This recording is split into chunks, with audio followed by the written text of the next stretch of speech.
할렐루야, 반갑습니다. 오늘은 부활절 두 번째 주일입니다. 이 시간 하나님께 경건한 마음으로 예배드리도록 하겠습니다.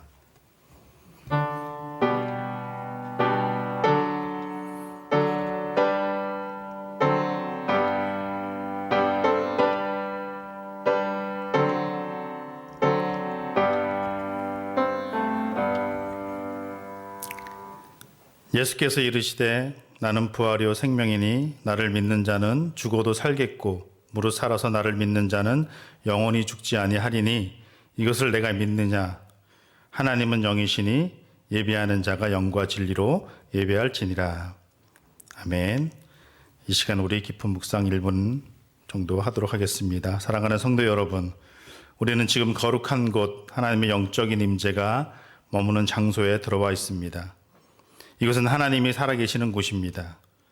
마음의 문을 열고 깊은 관계 속으로 들어가십시오. 영혼의 길을 열고 설교를 통해서 하나님의 음성을 들으십시오. 그리고 이렇게 기도하십시오. 성령이여, 영과 진리로 예배하게 하소서. 나의 마음과 영혼을 고치시고 새롭게 하소서. 이제 깊은 묵상 가운데로 들어가십시오. 지금부터 한 1분 정도 깊은 묵상의 기도를 드리도록 하겠습니다.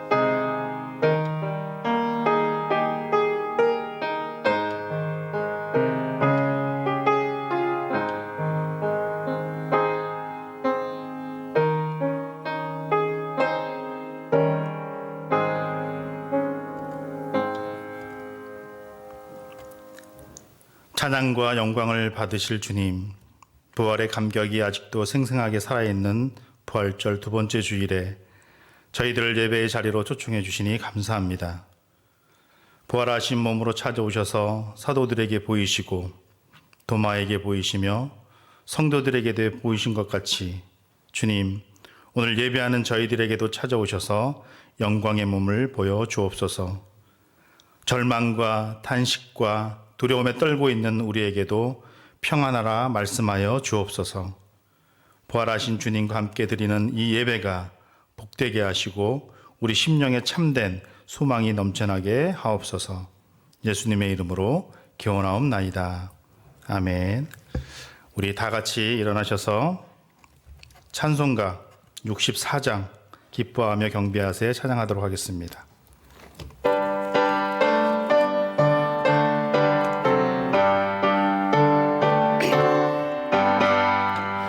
기뻐하며 경배하세 영광의 주 하나님, 주 앞에서 우리 마음 피어나는 꽃 같아 죄와 슬픔 사라지고 의심 구름 거치니 변함없는 기쁨의 주 밝은 빛을 주시네.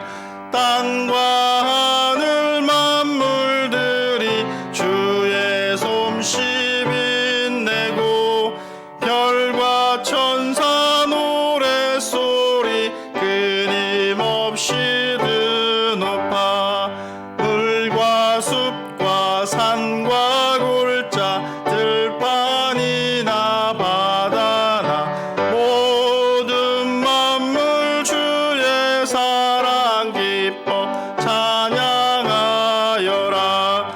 우리 주는 사랑이요 복의 근원이시니 삶이 깊은 샘이 되어 바다 하시네.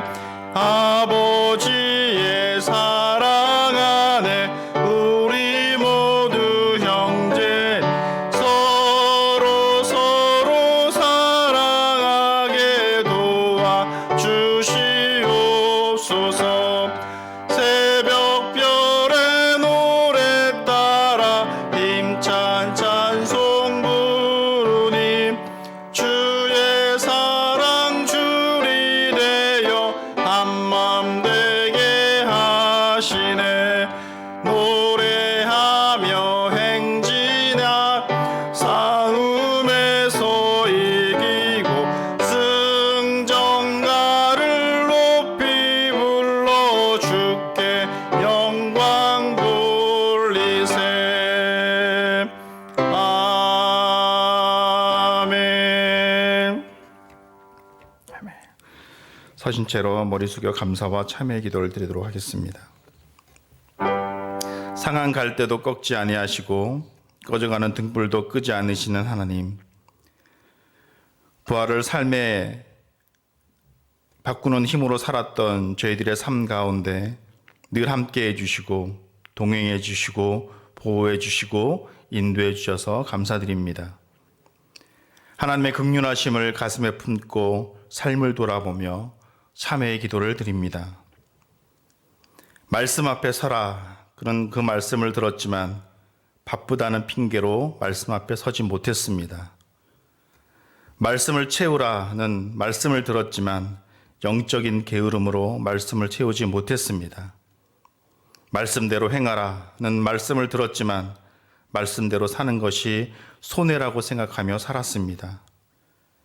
말씀 앞에 서지 않고 말씀을 채우지 않고 말씀대로 살지 않았던 저희들의 죄를 용서하여 주옵소서. 이제는 말씀이 삶이 되고 삶이 말씀에 빠지도록 저희들을 이끌어 주시옵소서. 지금은 하나님과 나만이 아는 은밀한 죄를 생각하며 우리 구주 예수 그리스도의 이름으로 묵묵히 참회 기도를 계속하여 드립니다.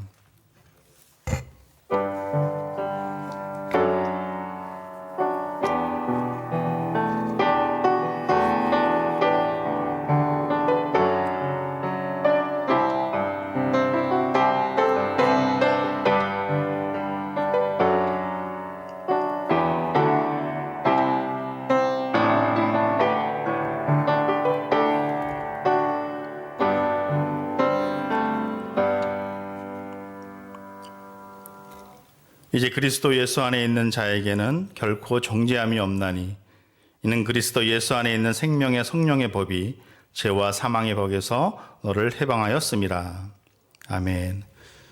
자리에 앉으셔서 우리 교독문 134번 부활주일 두 번째를 교독하도록 하겠습니다. 내가 받은 것을 먼저 너희에게 전하였노니 이는 성경대로 그리스도께서 우리 죄를 위하여 죽으시고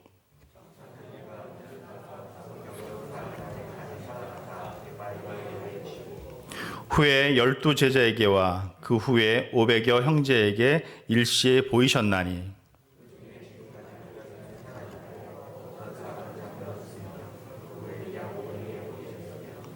그 후에 모든 사도에게와 맨 나중에 만삭되지 못하여 난 자 같은 내게도 보이셨느니라.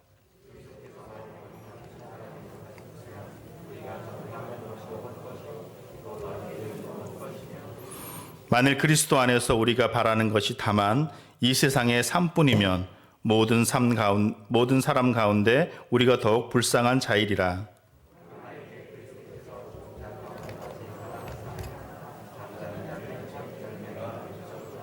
아멘. 다 같이 우리 사도신경으로 우리의 신앙을 고백합니다. 나는 전능하신 아버지 하나님, 천지의 창조주를 믿습니다. 나는 그의 유일하신 아들 우리 주 예수 그리스도를 믿습니다. 그는 성령으로 잉태되어 동정녀 마리아에게서 나시고 본디오 빌라도에게 고난을 받아 십자가에 못 박혀 죽으시고 장사된 지 사흘 만에 죽은 자 가운데서 다시 살아나셨으며 하늘에 오르시어 전능하신 아버지 하나님 우편에 앉아 계시다가 거기로부터 살아있는 자와 죽은 자를 심판하러 오십니다. 나는 성령을 믿으며 거룩한 공교회와 성도의 교제와 죄를 용서받는 것과 몸의 부활과 영생을 믿습니다. 아멘. 우리 영광의 찬송 171장 하나님의 독생자 찬양하도록 하겠습니다.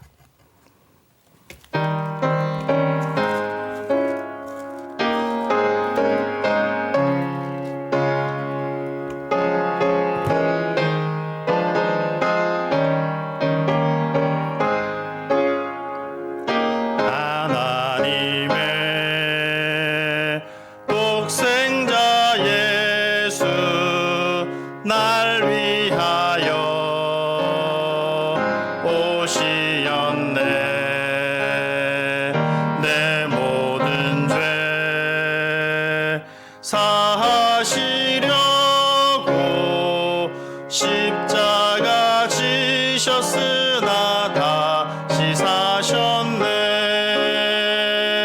살아계신 주 나의 참된 소망 두려움이 사라지네. 사랑의 주네 갈 길 인도하니 내 모든 삶의 기쁨 늘 충만하네. 주 안에서 거듭난 우리 기뻐하며 찬양하리. 가슴 속에 넘치는 확신 우리의 가는 길에 소망 넘치네. 살아계신 주 나의 참된 소망 두려움이 사라지네. 사랑의 주네 갈 길 인도하니 내 모든 삶의 기쁨 늘 충만하네. 선한 싸움 다 마친 후에 우리 주님 배우리라. 사만 권세 다 물리치고 주님이 다스리니 영광 넘치네. 살아계신 주 나의 참된 소망 두려움이 사라지네. 사랑의 주네 갈 길 인도하니 내 모든 삶의 기쁨 늘 충만하네. 아멘.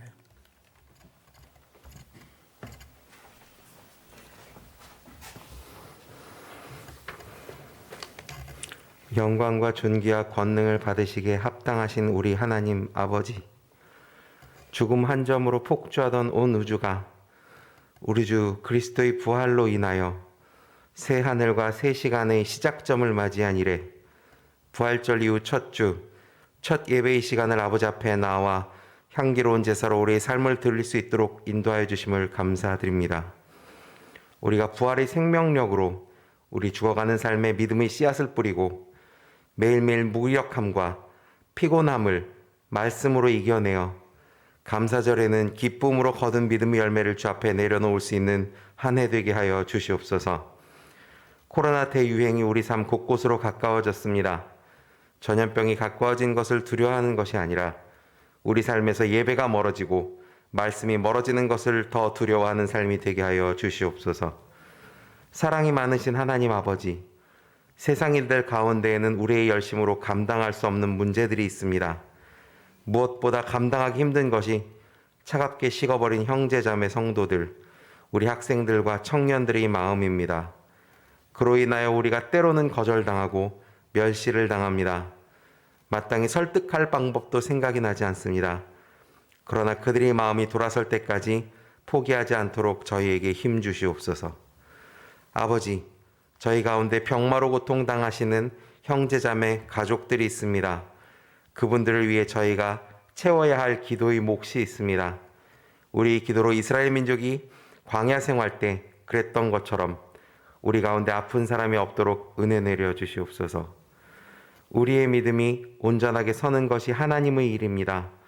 하나님의 일을 감당하시는 우리 교육자님들이 우리들 앞에서 누구보다 존귀한 사역자로 소중한 일꾼으로 존경받게 하여 주시옵소서.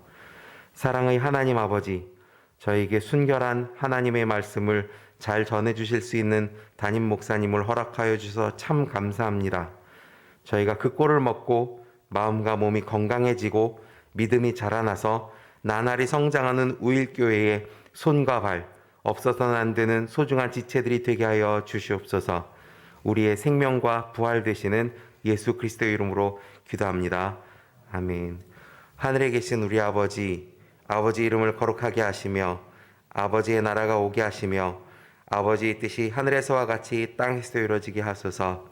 오늘 우리에게 일용할 양식을 주시고 우리가 우리에게 잘못한 사람을 용서하여 준 것 같이 우리 죄를 용서하여 주시고 우리를 시험에 빠지지 않게 하시고 악에서 구하소서. 나라와 권능과 영광이 영원히 아버지의 것입니다. 아멘.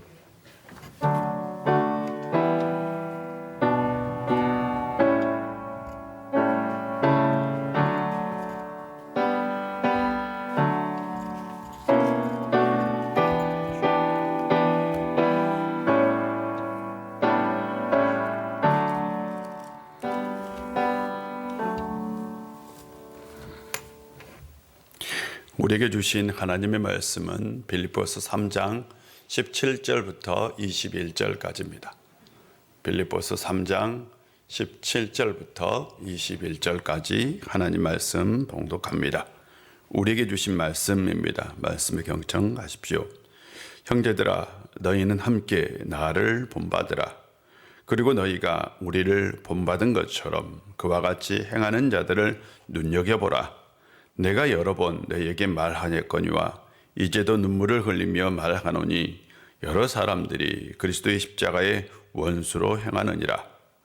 그들의 마침은 멸망이요 그들의 신은 배요 그 영광은 그들의 부끄러움에 있고 땅의 일을 생각하는 자라. 그러나 우리의 시민권은 하늘에 있는지라. 거기로부터 구원하는 자 곧 주 예수 그리스도를 기다리노니 그는 만물을 자기에게 복종하게 하실 수 있는 자의 역사로 우리의 낮은 몸을 자기의 영광의 몸의 형체와 같이 변하게 하시리라. 아멘. 예배는 기억하는 행위입니다. 예배는 예수 그리스도의 성육신, 십자가, 그리고 부활을 기억하는 행위입니다. 예배를 통해서 항상 예수님의 그 성육신과 부활과 십자가를 기억하는 성도님들 되시기를 바랍니다. 지난주에 나누었던 말씀이 부활이 우리의 삶의 권능이 된다면 우리의 삶의 세 가지 힘이 될 것이다 라는 말씀을 나누었어요. 부활이 우리의 삶의 권능이 되었을 때에 그것은 인생을 해체하고 재구성하는 힘이고요. 두 번째로는 새로운 인생의 목적을 갖게 하는 힘이고요. 세 번째로는 인생을 해석하는 힘이 된다라는 말씀을 나누었습니다.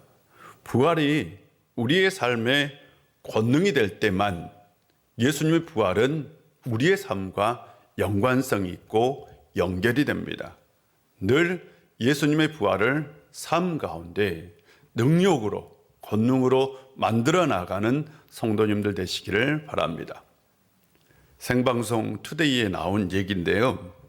인생 분식이라는 얘기가 최근 반영됐어요. 영등포에서 9년째 이거 뭐라 그러지? 칼국수 수제비집인가? 이런 수제비집을 운영하는 그 여자 사장님의 이야기입니다. 이 사장님이 9년 전에 남편이 이제 많이 아팠고요. 그리고 가장이 되어서 분식집을 이렇게 조그마한 식당을 하게 된 겁니다. 그동안 하면서 이 식당을 운영하면서 많은 어려움과 고통이 있었어요. 그런데 그 조그마한 식당이 지금은 굉장히 유명한 식당이 되었어요. 그녀에게 물었어요. 가게가 어떤 의미가 있느냐라고 물었어요. 그랬더니 대답하기를 이 가게는 내 인생의 쉼터다라고 대답을 했어요. 그러면서 또 대답하기를 이 가게는 100층 빌딩과도 바꿀 수 없는 귀한 곳이다 라고 얘기를 했어요. 초라한 가게입니다. 몇 사람이 안 들어가요. 작은 가게입니다. 그런데 그 가게를 100층 건물과도 바꿀 수 없는 아주 귀한 곳, 즉 그곳은 자신의 인생의 쉼터다라고 고백한 거죠. 제가 그 얘기를 들으면서 감동이 됐던 건, 사람이 이럴 수 있구나. 내가 어떤 곳에서 인생의 쉼을 얻는다면 그곳이 어떤 곳이든 내 인생의 귀한 곳이 될 수 있겠다라는 생각을 한 거죠. 여러분에게 이 예배당이 그런 곳이 되었으면 좋겠어요. 세상의 어떤 것과도 바꿀 수 없는 피난처이고 쉼터였으면 좋겠어요. 우리 교회는 큰 교회도 아니고 막 대형 화려한 교회도 아니지만 여러분이 이곳에서 예수님을 만나고 예수 그리스도의 은혜를 체험하고 그리고 이곳에서 인생의 어떤 피난을 경험한다, 인생의 쉼을 경험한다면 이곳이 바로 세상의 어떤 것과도 바꿀 수 없는 귀한 곳이 될 줄로 믿습니다. 인터넷을 검색하다가 이런 글을 발견했어요. 인정욕구에 20대를 낭비하다. 저는 한 번밖에 없는 20대의 시간을 헛되이 낭비했습니다. 내가 무슨 일을 하든 전혀 칭찬의 말을 꺼내지 않는 타인들이 나를 어떻게든 다시 보게 만들려는데 정력과 시간을 쏟았습니다.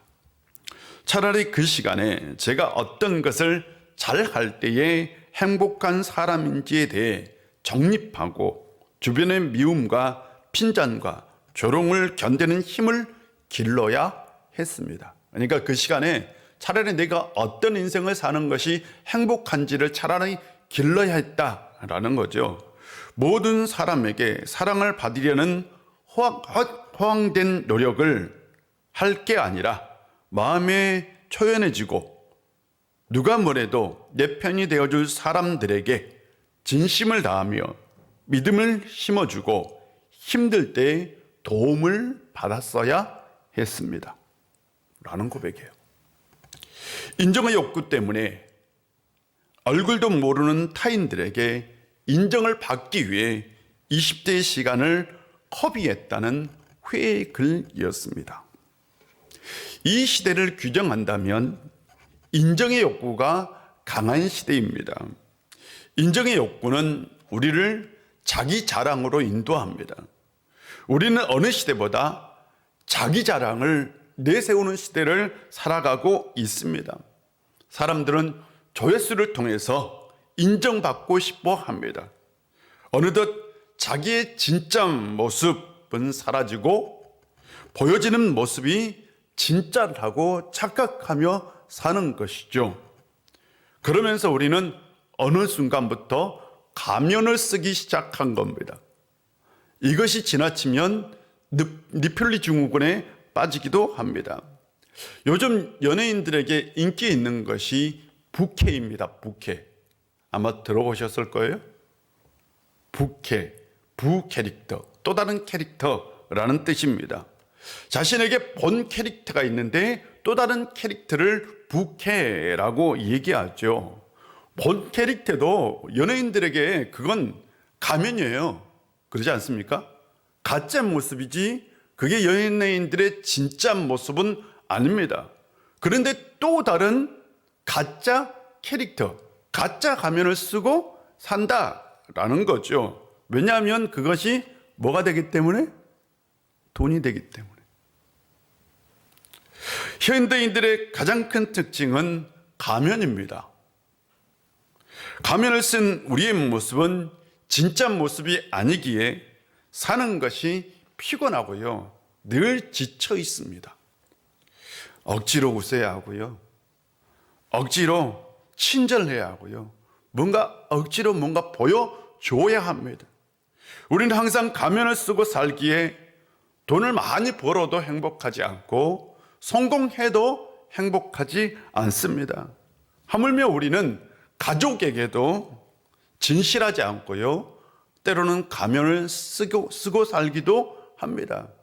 그것이 사람들에게 우리가 가면을 쓰는 것이 선이든 악이든 상관이 없이 우리든 어느덧 가면을 쓰고 살고 있다라는 거죠. 가면이 주는 특징은 솔직함이나 진실성의 결여입니다. 인터넷으로 연결된 세상, SNS로 맺어진 관계는 솔직할 필요도 없고 진실할 필요도 없습니다.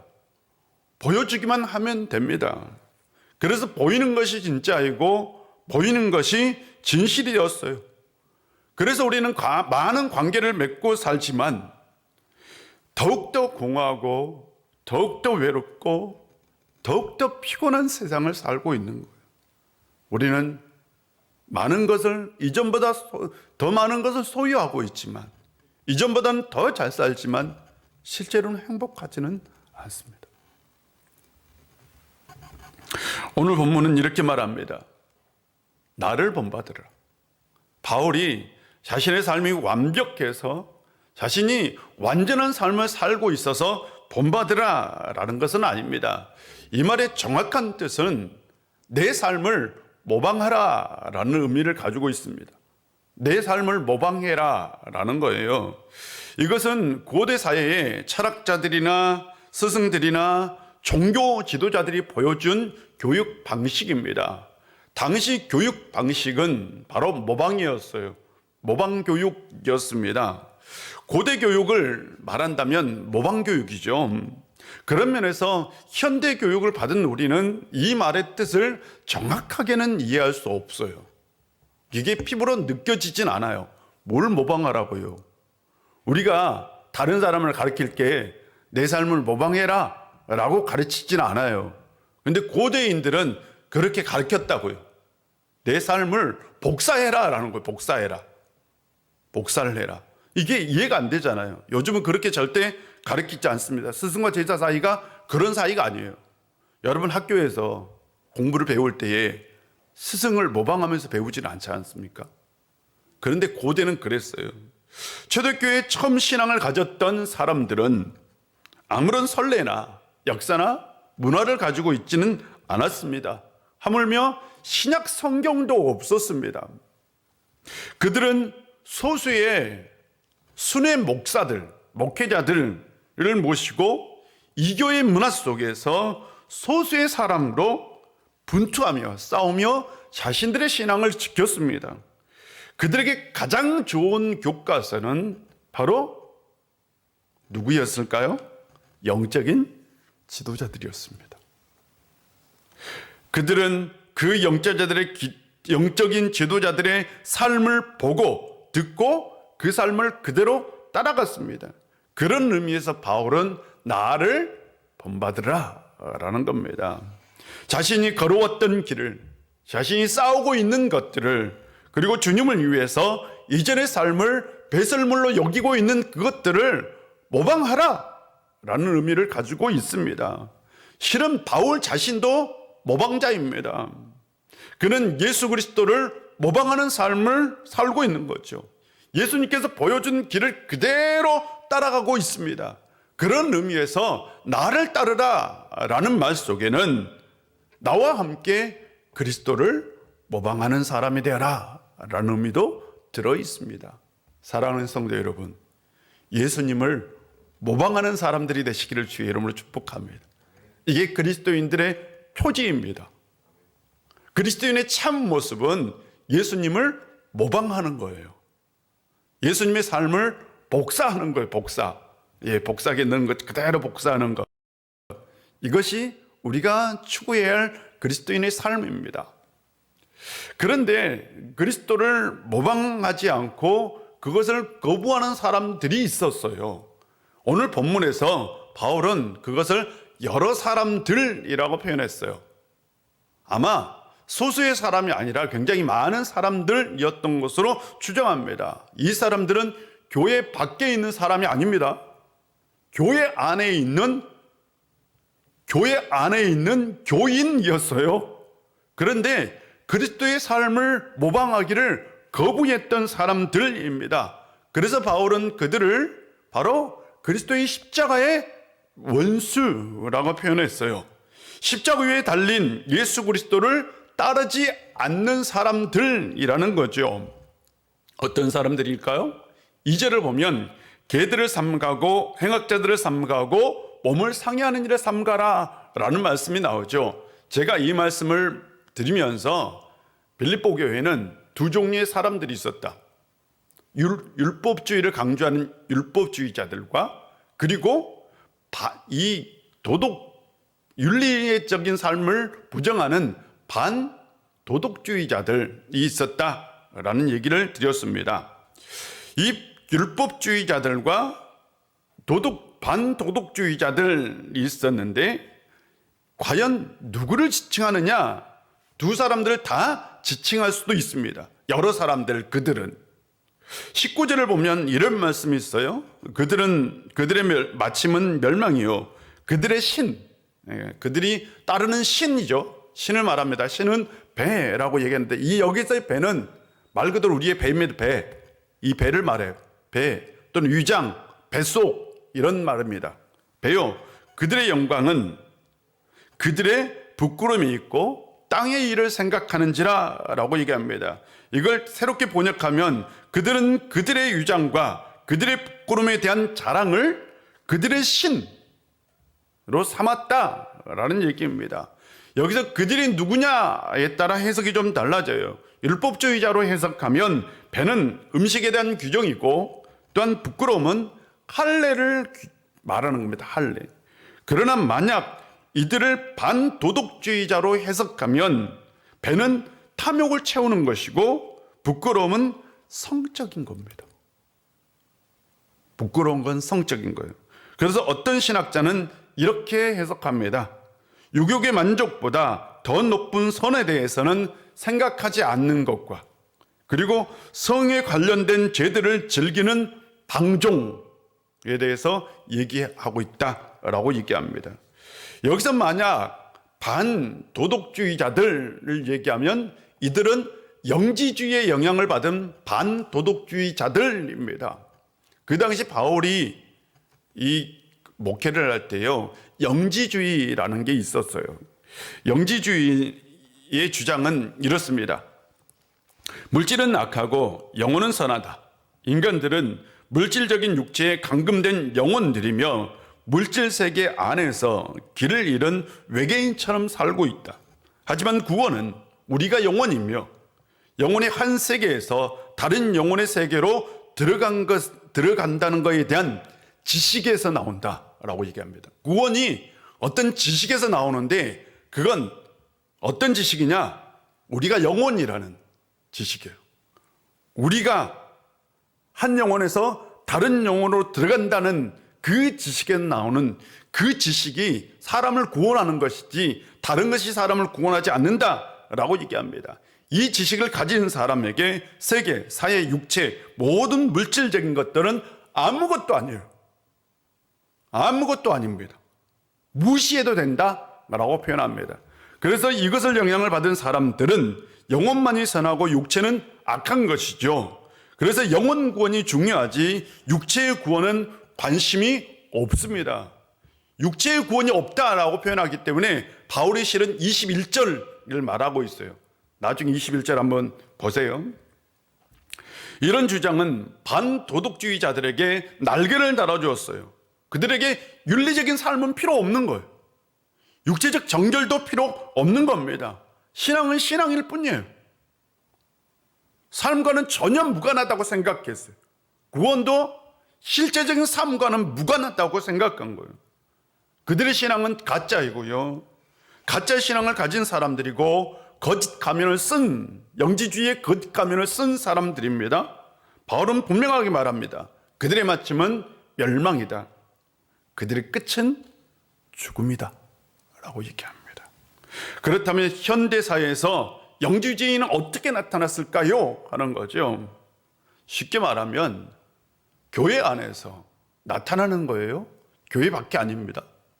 교회 안에서 나타나는 영지주의는 바로 머리로만 믿는 신앙이라고 표현할 수 있어요. 삶으로서의 신앙은 없지요.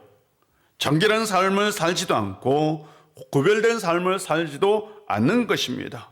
믿음으로 구원을 받는 것이지 삶으로 구원을 받는 것이 아니다라는 주장이죠. 영혼 구원이 중요하지 육체는 더러워져도 된다라는 생각을 가지는 거죠. 그래서 이중적인 삶을 살게 됩니다. 세상에서는 육체의 가면을, 교회에서는 영적인 가면을 쓰고 사는 것이죠. 그렇게 살기 때문에 세상에서 물질적인 풍요를 누려도 공여하고 교회에서 예배하고 기도를 해도 빈 마음이 채워지지 않습니다. 현대인들의 가장 큰 특징은 가면을 쓴 자, 진실함의 결여입니다. 그래서 우리는 내면이 병든 환자로 살고 있는 거죠. 요즘 제가 느끼는 건 결핍이 신앙을 이긴다입니다. 결핍이죠. 그것이 신앙을 이길 수 있다라는 겁니다. 우리의 마음에는 큰 흐름이라는 게 있어요. 우리의 마음에 어떤 흐름이 이렇게 흘러가요. 큰 흐름은 항상 우리의 결핍을 채우는 쪽으로 반드시 흐르게 되어 있어요. 우리의 마음이 우리 안에 어떤 결핍을 채우는 쪽으로 흘러갑니다. 그런데 이 결핍이 쌓이고 쌓여서 해소되지 않으면 해소되지 않는 감정을 만듭니다. 근데 이 해소되지 않는 감정은 두 가지로 표출됩니다. 첫 번째로는 불만입니다. 불평이죠. 불평은 모든 것을 먹어치우는 괴물이 됩니다. 그래서 이 불평은 신앙도 먹어버립니다. 잘 보세요. 여러분 안에 불평이 있다면 그 불평은 신앙도 먹습니다. 둘째로 표출되는 게 가면을 쓰는 것이죠. 자신이 아닌 다른 존재가 되어 결핍을 메우려고 끊임없이 노력합니다. 가면을 쓰면 죄와 불의에 대해 저항하며 살 필요성을 전혀 느끼지 못하잖아요. 가면을 쓰면 배를 채우는 것이, 욕망으로 사는 것이 신이 됩니다. 이것은 잘못된 신앙이고 잘못된 신앙의 끝은 사망입니다. 사장에서 바울은 우리에게 이렇게 얘기합니다. 너희가 구할 것은 감사함으로 하나님께 아뢰라. 데살로니가전서 5장에서는 범사에 감사하라 라고 얘기합니다. 감사는 결핍에 저항하는 것이고 해소되지 않는 감정에 저항하는 것이고 하나님 앞에 가면을 쓰지 않는 것입니다. 이게 감사지요. 다시 감사를 정리해 보시면 감사는 결핍, 내 안에 있는 결핍에 끊임없이 저항하며 사는 것이잖아요. 결핍은 내 안에 해소되지 않는 감정에 끊임없이 내가 저항하며 사는 것이잖아요. 감사는 하나님 앞에 가면을 쓰지 않는 것입니다. 또한 20절을 보면 우리의 시민권이 하늘에 있다라고 얘기합니다. 바울은 로마 시민권을 가졌어요. 로마 시민권을 제가 설명해 보려고 아무리 생각해 봐도 이거밖에 없더라고요. 곰곰이 생각해 보니까 여러분 한강변에 100층 아파트를 지었어요. 여러분 100층, 요즘 부동산이 유행이잖아요. 100층 아파트를 지었어요.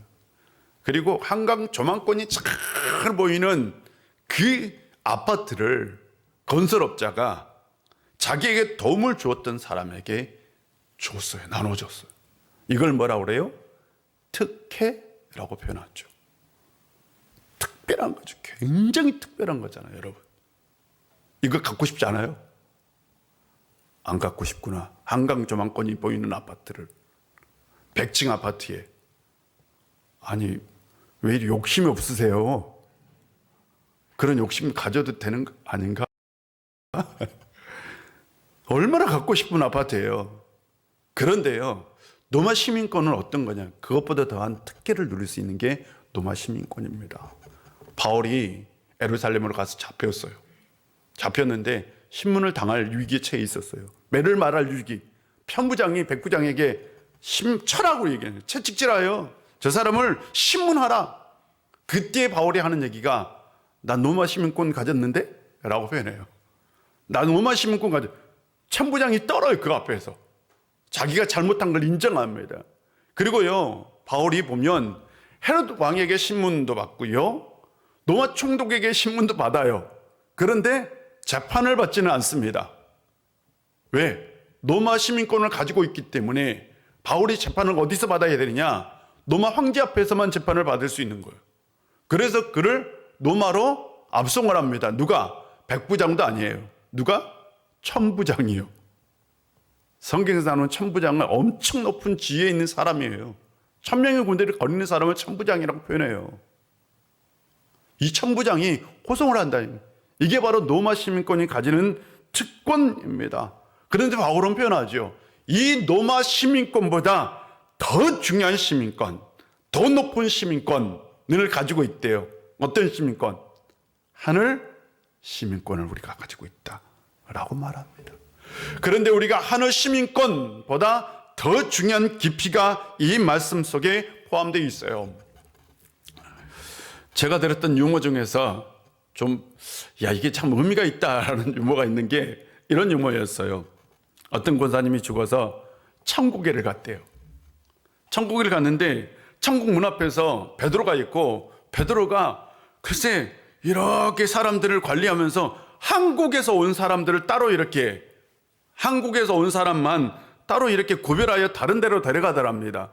그래서 속으로 생각하기를, 한국에서 온 사람들은, 한국 사람들은 예배도 잘 드리고 전도도 열심히 하고 기도도 잘해서 특별하게 대우해 주는구나 라고 생각을 했대요. 특별한, 맞아요? 대답은 해주세요.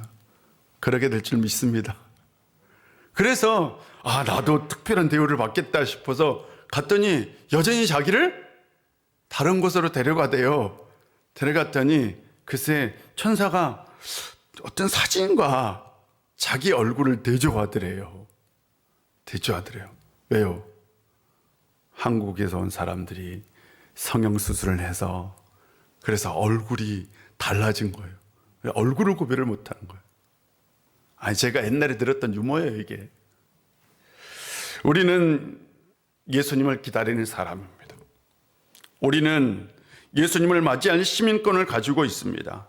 우리는 반드시 예수님 앞에 서게 될 겁니다. 그런데 그때에 우리의 시민권이 확인하겠죠. 이게 진짜인지 가짜인지. 그렇지 않겠습니까? 하늘 시민권은 진짜이고 땅의 시민권은 가짜입니다. 하늘 시민권을 가진 사람은 진짜 신앙을 가진 사람이고, 땅의 시민권을 가진 사람은 가짜 신앙을 가진 사람입니다.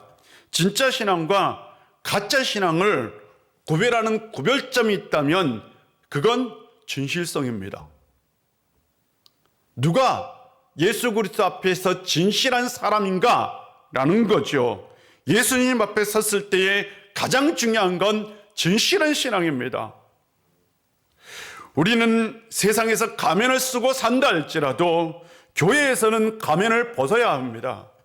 예수님 앞에서는 가면을 벗어야 합니다. 나를 본받으라 라는 말 속에는 분명히 예수 그리스도를 모방하라 라는 말이 포함되어 있지만, 이 속에는 나는 가면을 쓰지 않았습니다 라는 고백도 들어있는 거예요. 바울은 예수 그리스도 앞에서 정말 진실한 사람이었습니다. 그런 바울을 주님은 품어주셨고, 그에게 세상에서 누릴 수 없는 영적인 기쁨을 허락해 주셨습니다. 사랑하는 성도 여러분, 주님 앞에서 세상에서 쓰고 있는 가면을 여전히 쓰시겠습니까? 최소한 우리는 주님 앞에서 진실해야 되지 않겠습니까? 나쁘면 아프다고, 괴로움은 괴롭다고, 슬픔은 슬프다고, 외로움은 외롭다고 말해야 되지 않겠습니까? 주님이잖아요. 지난주 제가 드라마를 하나 소개시켜 드렸어요. 나빌레라라는 드라마죠. 할아버지가 나오는데 이 할아버지에게 아들이 있어요. 두 아들이 있는데 둘째 아들은 의사예요. 원래 의사. 근데 의사에 트라우마가 있어서 의사를 포기하고 그냥 살아요. 그냥 얼마나 답답하겠어요. 좋은 직장을 그냥 포기하고 사는 거예요. 의사를. 근데 이 아들이요, 아버지 앞에 늘 솔직합니다. 그런데 그 아버지는 그 아들을 늘 받아줘요. 이 모습이 참 아름다워요. 근데 큰아들이 있어요. 큰아들은 자기밖에 모르는 고집불통이기도 합니다. 근데 큰아들에게 딸이 있어요. 딸이 인턴 사원을 하다가 정식 사원이 되는 게 실패합니다. 그래서 왜 너는 정사원이 되지 못했냐? 라고 막 아빠가 야단을 쳐요. 근데 딸이 아버지에게 자신의 아픈 마음 있잖아. 자기 그 고통스러운 마음을 솔직하게 얘기하지 못해요. 솔직하게. 자식이 부모에게 아프면 아프다. 슬픔은 슬프다. 외로우면 외롭다. 힘들면 힘들다. 라고 말할 수 있어야지요. 그렇지 않아요? 그나라들의 모습은 현대인들의 자화상입니다. 현대인들의 전형적인 가족관계를 보여주고 있죠. 우리는 가족 간에도 진실함이 결여되어 있어요. 가족 앞에서도 내 마음을 진실하게 표현할 수 없는 시대를 살아가고 있습니다. 부모 앞에 아프다, 힘들다, 괴롭다 라고 말할 수 없는 세상입니다. 부부간에는 어때요? 부부간에도 진솔합니까? 우리나라의 통계에 의하면 자신의 마음을 드러내는 대상이 첫 번째가 누군지 아세요? 친구요. 첫 번째가. 두 번째가 자식이고요. 세 번째가 형제이고요. 놀랍게도요, 네 번째가 남편이고 아내답니다. 이게 우리나라 통계입니다. 분명한 건 우리는 진실함이 결여된 세상에 살고 있으며 때로는 가족 안에서도 우리가 의도하든 의도하지 않든 가면을 쓰고 있다라는 겁니다. 우리는 가족 앞에서도 솔직하고 진솔한 삶을 살지 못하고 있다는 거죠. 우리는 주님 앞에 아프다, 힘들다, 외롭다, 슬프다 라고 말할 수 있어야 합니다. 신앙이란 하나님 앞에서 솔직하고 진솔한 것입니다. 예배는 우리가 하나님 앞에 진실하게 마음을 드리는 겁니다. 거짓이 없는 마음으로 하나님 앞에 서는 것입니다. 우리는 주님 앞에서 가면을 벗어야 합니다. 주님 앞에 생얼을 보여주십시오. 생얼. 그래야 행복합니다. 바울은 고백합니다. 나는 주님 앞에 가면을 쓰지 않았습니다. 주님 앞에서라도 답답한 그 가면을 벗어보십시오. 기도하겠습니다. 사랑하는 주님, 우리는 항상 주님 앞에서 진실을 해야 합니다. 우리는 항상 주님 앞에 거짓이 없어야 합니다.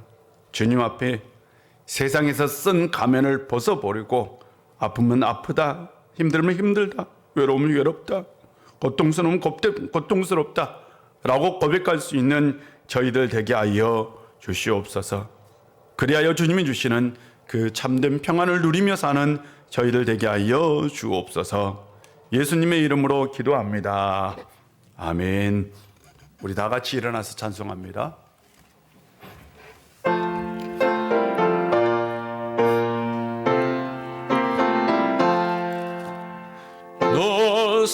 성결케 위해 늘 기도하며 너 주 안에 있어 늘 성경 보고 온 형제들 함께 늘 사귀면서 일하기 전마다 너 기도하라.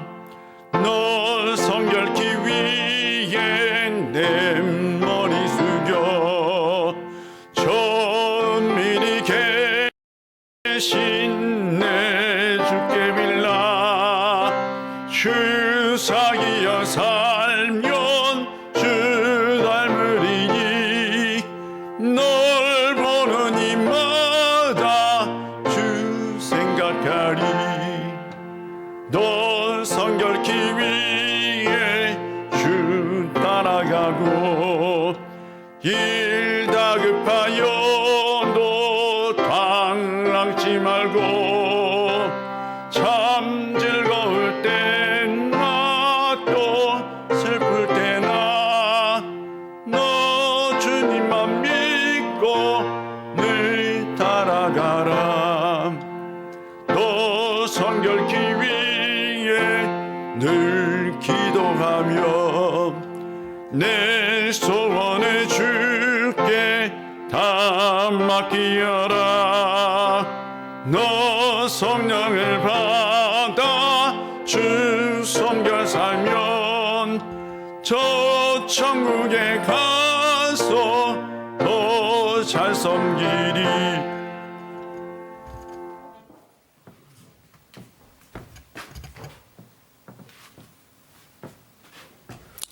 기도하겠습니다. 하나님 아버지, 참 감사합니다. 한 주간 우리를 보호해 주셨다가 이렇게 주님 앞에 진솔한 마음으로 참되게 거룩하게 설 수 있도록 은혜 주셔서 감사합니다. 이 시간 우리 마음 가운데 오셔서 우리 마음에 기쁨을 주시고 위로를 주시고 평안을 허락하여 주옵소서. 이 시간 우리가 주님 앞에 나올 때에 빈손으로 나오지 아니하고 정성껏 예물을 준비하여 가지고 나왔습니다. 우리가 이 세상 살아갈 때에 궁핍할 때도 있고 또한 절망을 느낄 때도 있고 힘들 때도 있고 괴로울 때도 있고 아플 때도 있습니다. 이 모든 것을 다 담아드렸사오니 물질의 복을 주실 뿐만 아니라 마음의 평안도 허락하여 주옵소서. 아버지 하나님, 드려진 예물을 통해서 이 땅 가운데 하나님의 나라가 이루어지고 우리 교회는 맡겨진 사명을 잘 감당할 수 있도록 도와주시옵소서. 한 주간 살아갈 때에 우리를 지켜주시고 보호해 주시고 임마누엘 은총으로 함께하여 주옵소서. 예수님의 이름으로 봉헌 기도 드립니다. 아멘.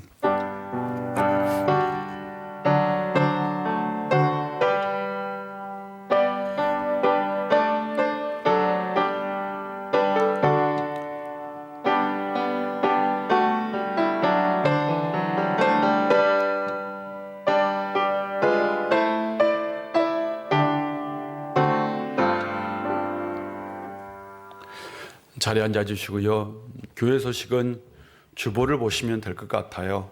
환우들을 위해서 기도해 주시고 코로나가 사태가 4차 유행으로 갈까 좀 걱정을 하는데 그런 일이 없도록 4차 유행 가면 우리가 또 온라인 예배 드려야 되잖아요. 그래서 그런 일이 없이 계속해서 대면 예배 드릴 수 있도록 위해서 꼭 좀 기도 부탁드립니다.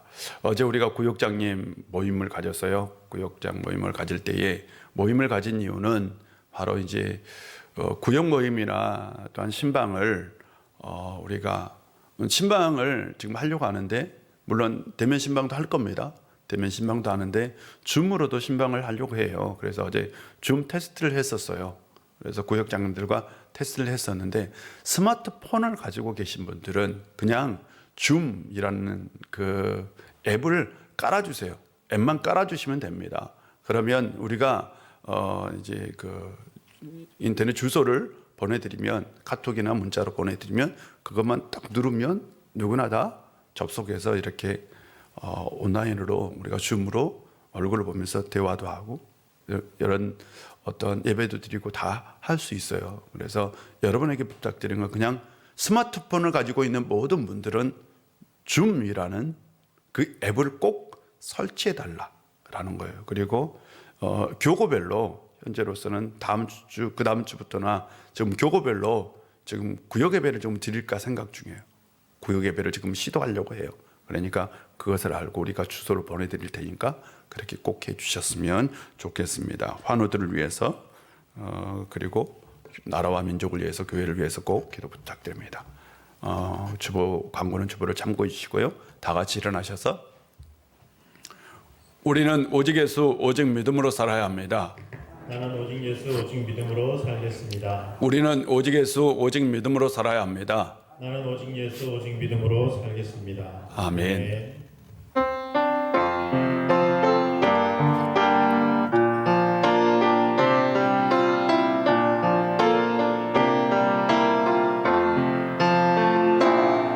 진정한 예배가 숨쉬는 교회 주님이 주인 되시는 교회 믿음의 기도가 쌓이는 교회 최고의 찬양을 드리는 교회 말씀이 살아 움직이는 교회 성도의 사랑이 넘치는 교회 섬김과 헌신이 기쁨이 되어 열매 맺는 아름다운 교회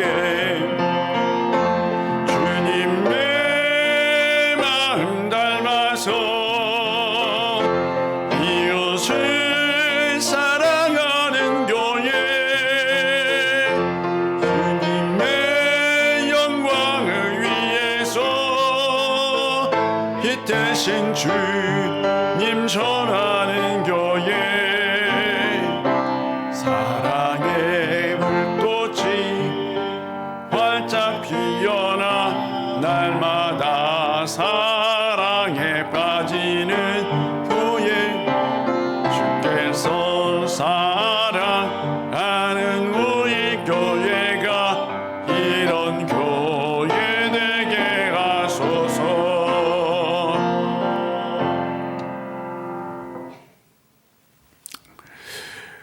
우리의 아픔, 우리의 고통, 우리의 슬픔을 다 아시고 늘 우리를 품어주시는 우리 구주 예수 그리스도의 놀라우신 은혜와 우리 아버지 하나님의 크신 사랑과 성령님의 교통하시고 감동하심의 역사가 세상에서 쓰는 가면을 벗고 주님 앞에 진실한 신앙으로 진실한 믿음으로 늘 서기를 원하는 우리 우일교회 모든 성도님들 위해 그리고 그들의 삶 가운데 그리고 이 나라와 이 민족 위에 이제부터 영원히 함께 하시기를 간절히 축원하옵나이다. 아멘.